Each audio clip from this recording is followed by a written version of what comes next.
Popsicle, icicle, testing. Hello, ladies and gentlemen, folks of all genders. My name is Nicholas Orent, and I'm coming to you from Renton, Washington, for today's King Conservation District Radio Hour, brought to you by AmeriCorps with the Washington Conservation Corps. My name is Nicholas Orent. I've been on Steven Anderson's crew all year, and we're going to go around the table and introduce ourselves. Hey, my name's Paige. My name's Anastasia. And I'm Daniel Hatchett. So, at King Conservation District, there are several different tasks that crews are asked to perform. However, our crew has had the privilege, the honor of being the ADAP crew. ADAP stands for Agricultural Drainage Assistance Program, and that has been our main focus. Although we have done other stuff, we have kind of cut our teeth doing ADAP. Daniel, could you explain to us what that looks like? Yeah, so basically, we are mostly working with private landowners. In this case, it's mostly farmers, and they have not had their ditches dredged out for years, and so their entire farms are flooded, you know? And so King County goes in, they dredge the ditch, and then as part of the contract, we go in, we brush cut all the blackberry, not just one or two, but every single one. Then we grub it all out, and we lay the fabric down, and we cut holes in plants, mostly red orchard dogwood, black twinberry, and Pacific Nine bark. Yeah, that is a perfect example of our ADAP projects. We were able to plant over 10,000 plants in the Snoqualmie Valley. Very honored to start the progressive restoration along these channels. Along with these channels come some beaver dams, which were really fun to work around and work in and see what's going on. The first beaver dam we took down was flooding a cornfield that was unharvestable because of the floods. So we were happy to help that farmer out. We found lampreys in some dams. We found crawdads. We got salamanders. We got to see the most beautiful spring blossom of all the birds laying eggs, having babies in the ponds of the beavers. Beautiful nature in all of this. Swans flying overhead, circling around us and landing in the wetlands. Herons, ospreys, eagles, all kinds of beautiful stuff we've been seeing this year. I thought it was really great that I got to jump in about halfway through the season and sort of miss out all the cruddy weather and all the less than ideal environment. The mud that goes up to halfway up your shins. I think I missed at least a couple of trucks getting stuck. And you caught a few of them. But I caught a couple. You caught a couple. I missed out on the rainy season aspect of that. But I got to jump in on a lot of fun projects. We got to do some dam removal and channel clearing and defishing, which was really, really cool.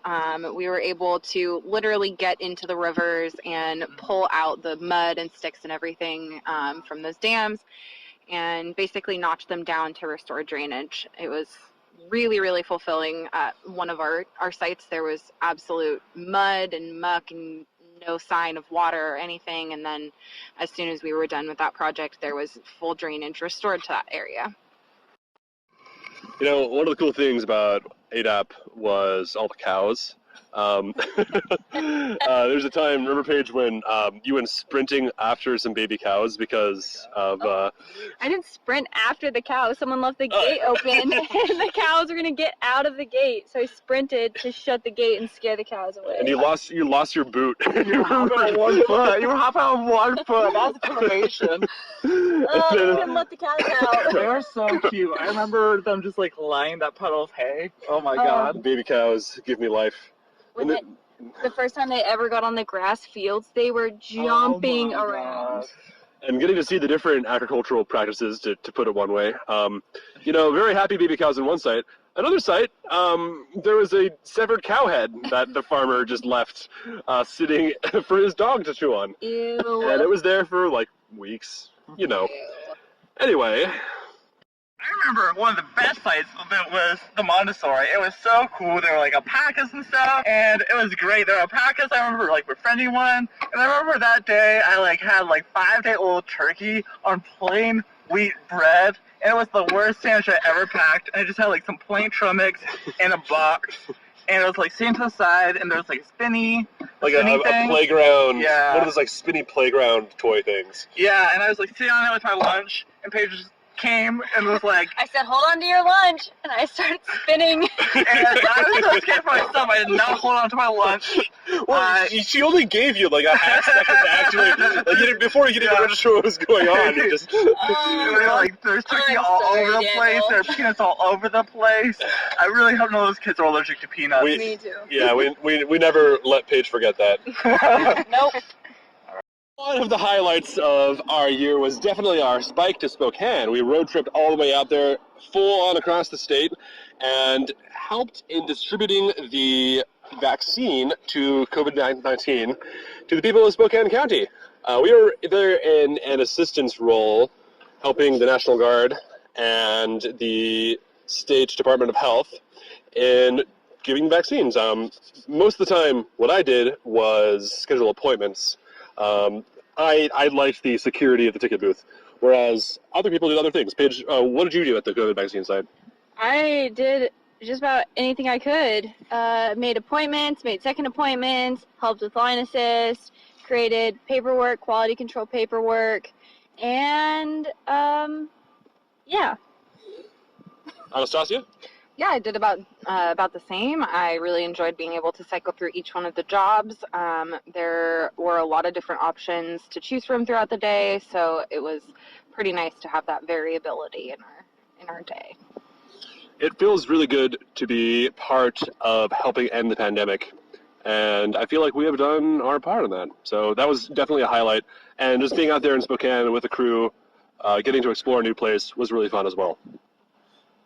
So we got the opportunity to work with the City of Kirkland Parks, and we're able to visit a lot of beautiful places like the Edith Moulton and Rose Hill Parks. We were primarily there working to do maintenance, mostly doing like sheet mulching, sweeping for invasives, just to help the existing plantings thrive. And it was really fulfilling to be in such a public-facing setting where a lot of people were able to actually stop by and see the work as we were in progress, and especially really nice to hear from the daily park regulars who were able to see our work each day. Yeah, it's people out walking their dogs, walking their kids, enjoy the park, thanking us for what we're doing. And the City of Kirkland forests and parks were so beautiful. We saw owls and hummingbirds and woodpeckers and chickadees. And chickadees. Chickadee-dee-dees. It's amazing to work in parks that hold wildlife. Well, everyone, thank you for joining us for today's KCD Radio Hour.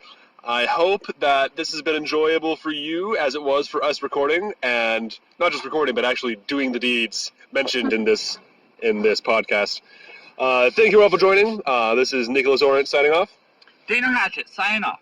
Anastasia, goodbye. Catch you later, Paige. Bye, everyone. Blooper reel time! All right, we're going to go around and, it wouldn't be a WCC year without some bloopers. So let's just go around real quick and name some of the bloopers that occurred this year. Anastasia, go. Kicked off a corn maze. Paige. Multiple pant rips.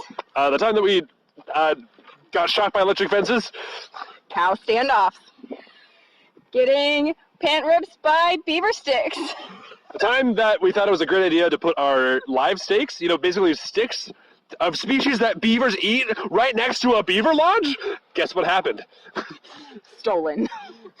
Used for the dam.